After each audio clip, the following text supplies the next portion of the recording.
Hello, hello! I am again making my easiest cooking method that I know. Cooking my Filipino food, adobo.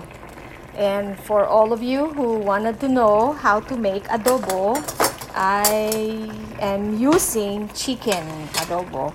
Adobo is a Filipino recipe that everyone loves to eat, but most of them don't know how to cook adobo. So I'll show you how to make adobo. Of course, you have to use cloves of garlic. I use in this size, this is about 3 pounds of chicken. I use 1 clove of garlic. And this soy sauce. This is a silver swan soy sauce, a Filipino soy sauce. So I use about maybe a 1/4 cup of soy sauce, about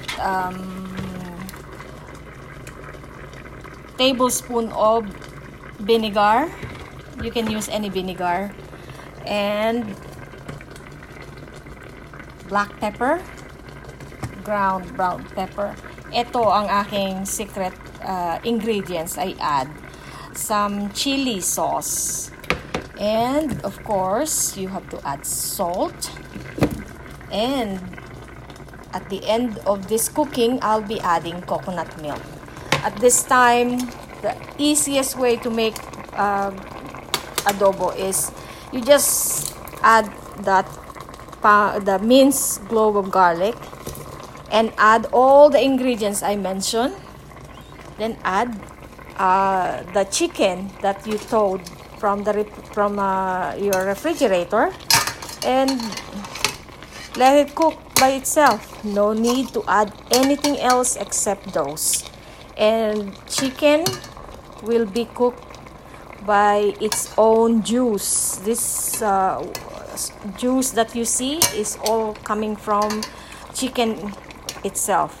And once all this chicken is half cooked, you don't see any blood, like that particular kind of color, and nothing pinkish, then that's the time to add the coconut milk. And the coconut milk will bring so much flavor, rich flavor to this cooking.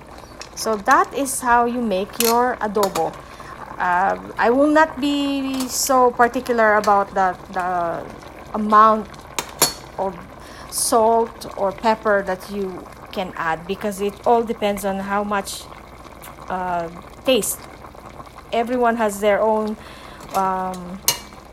particular style of cooking. Some people want it salty, some people don't want it salty at all. So it all depends on how much salt and how much black pepper you wanted to add.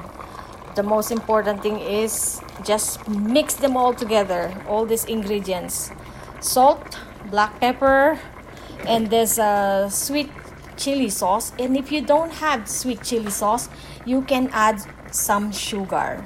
Even a tablespoon of sugar will do.